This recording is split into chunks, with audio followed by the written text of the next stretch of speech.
So we are here to talk about the energy that is happening right now. There's a lot that is going on. There is. I feel like we say that. I know. It's a lot this year. I feel like 2026 has had substantial astrological shifts. Lots. It's the fire horse.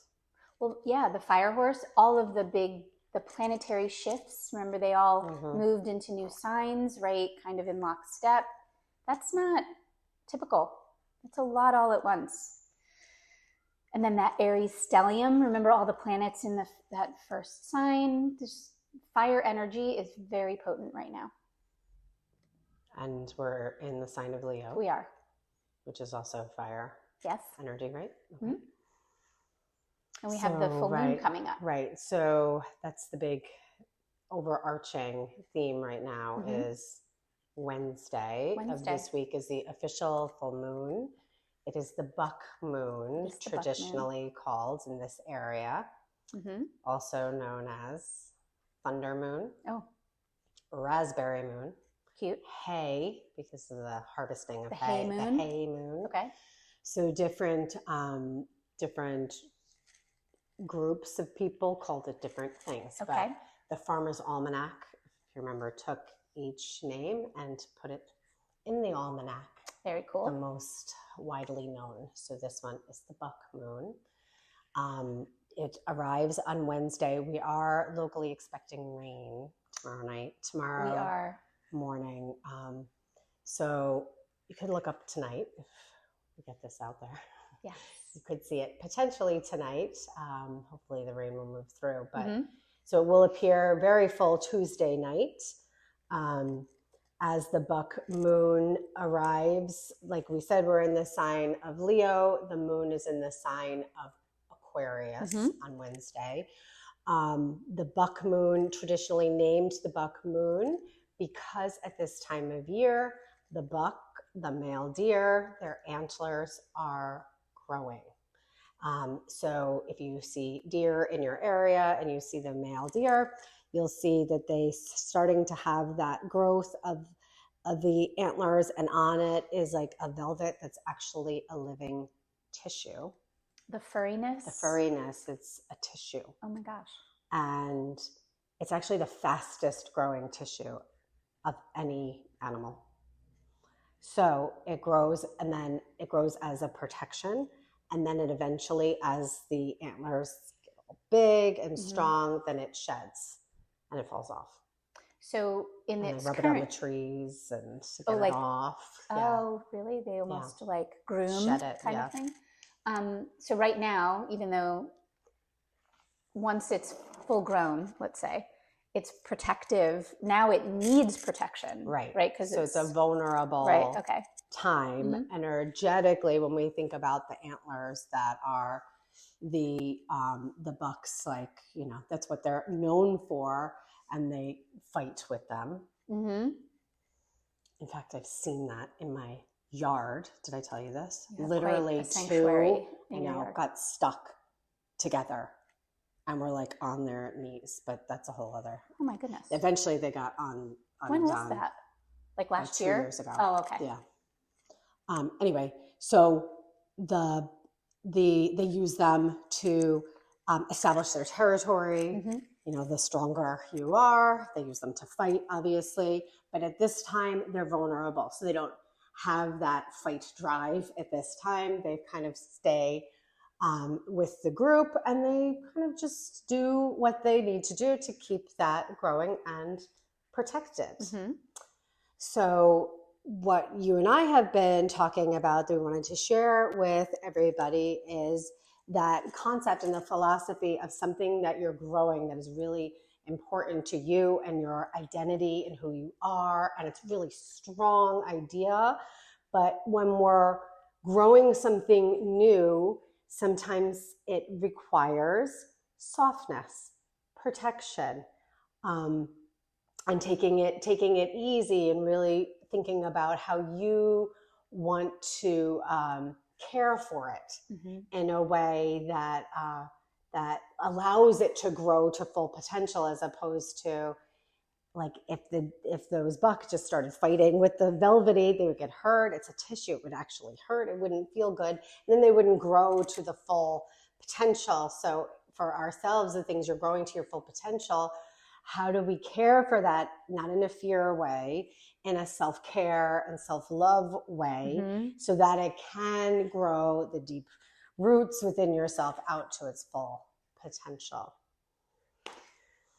That actually aligns with the full moon energy of like other planets involved here. So during this particular full moon, the sun is in Leo, and what's also happening at the exact same time, which this is very rare, Jupiter is also in the sign of Leo. And what happens on Wednesday is Jupiter and the sun will meet at 6 degrees, which is called a Cazimi. So the word Cazimi means, in Arabic, means in the heart of the sun. So whenever a planet and the sun meet at the same degree, that planet is said to be in Cazimi. So Jupiter, probably the most widely considered beneficial, positive, energetic planet. I think it competes with Venus, but that's me personally. Jupiter is like that big, huge, expansive, abundant, lucky planet.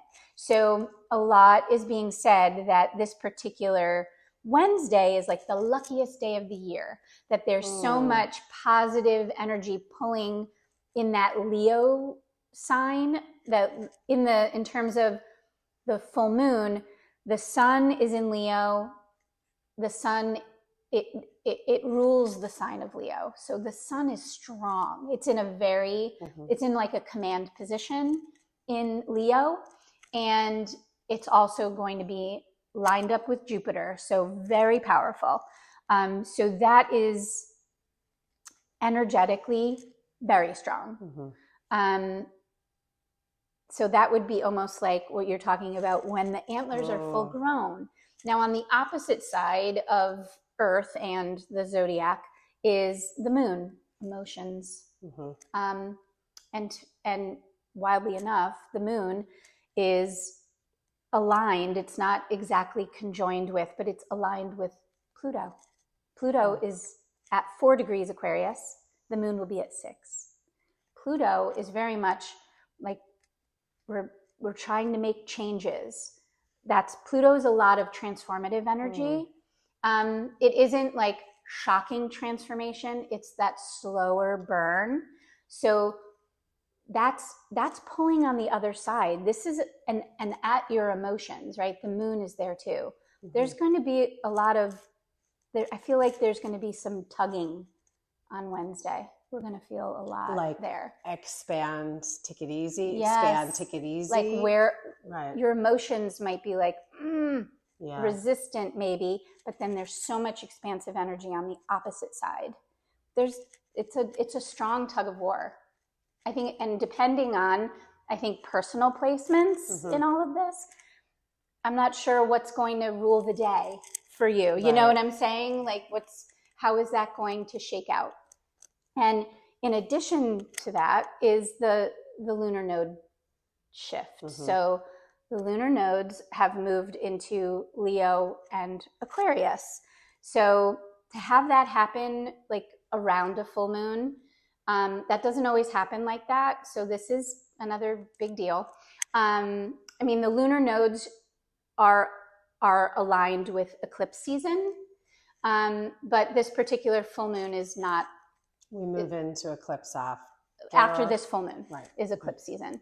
We are not experiencing an eclipse this full moon, but the lunar nodes energetically represent where you're going and what's holding you back, or what is almost like protecting you. That kind of holding you back isn't necessarily done, like it's not ill intent. I look at it as kind of what is patterns. Exactly. Past patterns, past lives. Karma, yes, exactly. Very karmic. That is considered South Node energy. That is meant to, you're driving towards where you're going, but inevitably the resistance is protective in nature. So to make sure, so the south node moved into Leo. Yes.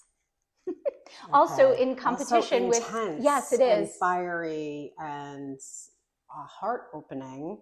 Yes, Leo is definitely the sign of and then it's the north node, so where we're going forward moved into Aquarius. Oh, isn't that? It's very, yeah. There's a so lot of the same. and polarities, right? Right. Sun is in Leo, Jupiter's in Leo, but the south node, the thing that's meant to maybe hold you back, is in that sign too. Right. So that's very contradictory when you think about it. Expansive, holding back. And then on the opposite side is, I mean, everybody has a lunar node, a north node and south node in their own birth chart, and that is specific to everybody. But what I'm saying is right now in the collective energy, it's moving into Aquarius and Leo. It's an amazing time, frankly, to kind of maybe get to know that in your chart, to understand a little bit. And it's also an interesting time to look at where Aquarius and Leo sits in your chart, because a node shift happens every year and a half. 18 months. Yes. I know, that's what stuck with me when you were explaining it to me was, okay, so every year and a half, there's this like almost like a karmic cycle pattern shift. Yes. So that's happening today? Or was that It Wednesday? Happened the 26th. Was that yesterday? 26th. Anyway. Yes. It was yesterday. It was, yeah. And so a node shift is always into new elements. So right now we're in air, fire, and then every 18 months it shifts into water, earth. Okay. So there's an elemental energy shift. And of course, air and fire, fast. Yeah. Like it's like air. Yes. Builds fire or puts fire transformative, out. quick. Too, yes. Right. Exactly. There's a balance. So air feeds fire, but too much air will extinguish. So or push it where you don't want it to go. Right. Fascinating. So this full moon is, you're just thinking about the light aspect and the expansion from our viewing perspective. It appears very close to the horizon. So we were talking about the historical piece, that it is a moon illusion, that it's going to look like it's closer. It's not a supermoon. Okay. But it's typical at this time of year for this particular full moon to be very bright. Again, I don't know what will happen with the rain for us, but travelers, before there was electricity and lights, would purposely travel at this time too, because of the light at night. Do you know what's fascinating too? I mean, I've never participated in this in terms of like family vacations, but August is always when people go away. It's so true. I know. And I wonder, like, I never even gave it a second thought of why is it August? I always thought it was because it's going to be back to school time soon or whatever, but I wonder if some of that has to do with what you just mentioned. That's fascinating. Right? I mean, it's why wouldn't it be? It's in the DNA, right? Our ancestors are in our DNA and our physicality. So if it would feel natural for, hundreds of years or thousands even of travelers to happen, it's like, okay, we'll travel in August, and then it just becomes a part of the collective. Right.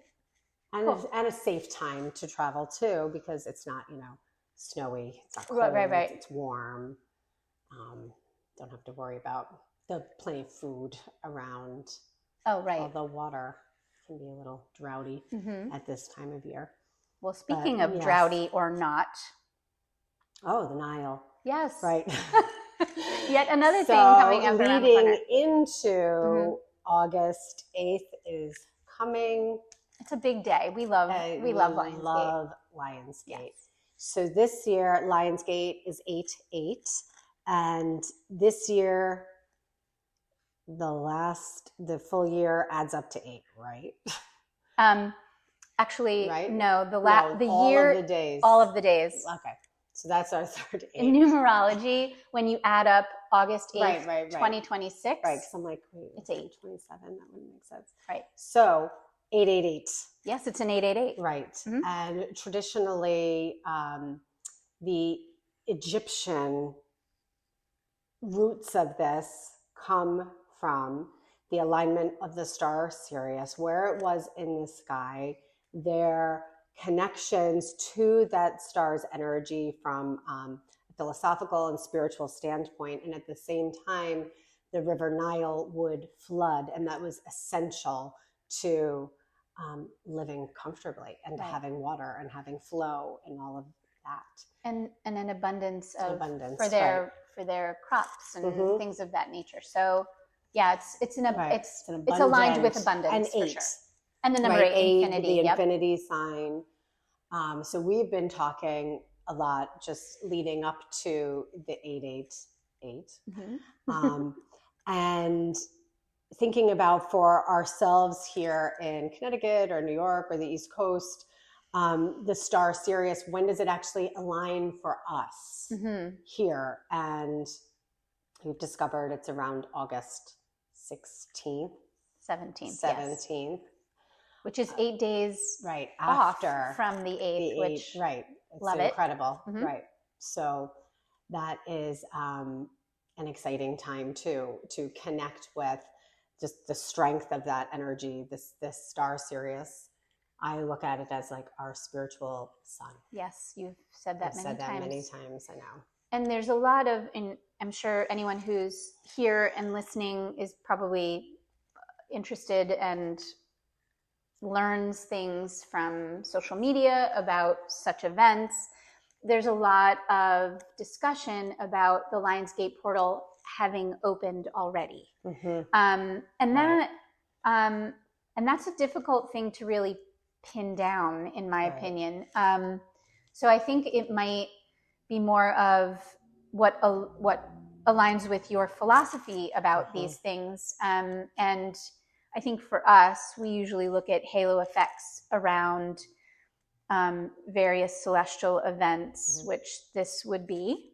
Lionsgate is definitely a celestial event with Sirius, basically aligning with the sun, Mm-hmm. right? And another thing that is interesting to me about Lionsgate is on the 8th of August, the sun reaches the midway point of the sign of Leo. So on August 8th, the sun is at 15 degrees Leo, which is the exact midway point. So there's that kind of, and the midway point of any sign is considered it reaching its height. So there's that kind of light. Yes. Really, we have the brightest star in the sky coming in. We're in the height of Leo. It's a good time to connect to light energy, to sun, to the light codes that come through the sun. There's a lot of potency to activating, I believe, dormant. I believe that we have all of that energy inside of us, and it's really just simply about remembering and activating it. So it's a good point in time to connect with all of that light energy. Yes. Light yourself up. It's the time. Use it to manifest, to create, to beam out from inside who you really are. So with that, we have a few events that are coming up. Yes. We have this Tuesday night, we're celebrating the Buck Moon. We have a ceremony. We have chosen to connect deeply with the earth element, but also the crown, the soul star, and the earth star, because this Buck Moon is really, even though we have Aquarius and Leo in the different elements, there's a lot of that earth energy that is so potent and so strong around us right now. Like it's like earth is like calling everybody to get out there, put your feet on the ground, ground yourself, feel her energy. So we're going to do cacao to open the heart and connect us to Mother Gaia. The animal guides are really strong. I mean, I talked about the velvet, and then he showed up, I don't know, an hour later. So I really feel the strength of these animal guides is very strong when we're in this full moon window. The veil is always thinner. and it feels really, really thin right now. So listening to nature, listening to the inner whispers and honoring that. So we'll work with that through the ceremony, and then drumming as well, to go on our own internal journeys to discover some of that wisdom that's within ourselves and our ancestors as well. So we'll be celebrating Tuesday night. Yes. We start later than usual. It's at 7:30. I know, that's late for us. I know. But we have we have a class earlier. Right. So yeah. So that'll be late night, both in person and live streamed. Mm-hmm. And then what else? The 8-8? Yes. Right. We're doing, I mean, on 8-8, we're still figuring out the exact details. We know that it'll be a 2-hour event. Yes. It'll be from 4 to 6 p.m. Mm-hmm. And we're working through what some of the details are, but working with the water element. Yes. And we have some nice, exciting, stuff. golden surprises for everyone. And once those details are nailed down, we'll share that with everybody. Yes. But I'm excited about all of these big events that are coming up. It's so much. It's so exciting. But the intensity of it, be gentle with yourself too, because it's a lot. Like full moon's always a lot, like emotions. It's spotlights. It brings up a lot of energy. Right. So if you're feeling very emotional, remember that your emotions and your intuition are one and the same. So we don't want to let the emotions flow, and then your intuition will flow as well. And when you were saying about, I think that you were mentioning how we're kind of celebrating earth element, despite the fact that we're on a fire-air axis with this full moon. But I think that's vital, is to ground yourself when the energy is fast and powerful. Like it's almost just, we're not tying the event to one of the elements involved, but we're reacting to the energy by focusing on grounding, which we'll connect to the elements too, to balance during the healing portion. So there'll be breath work, right, for the air element that'll regulate that and help us.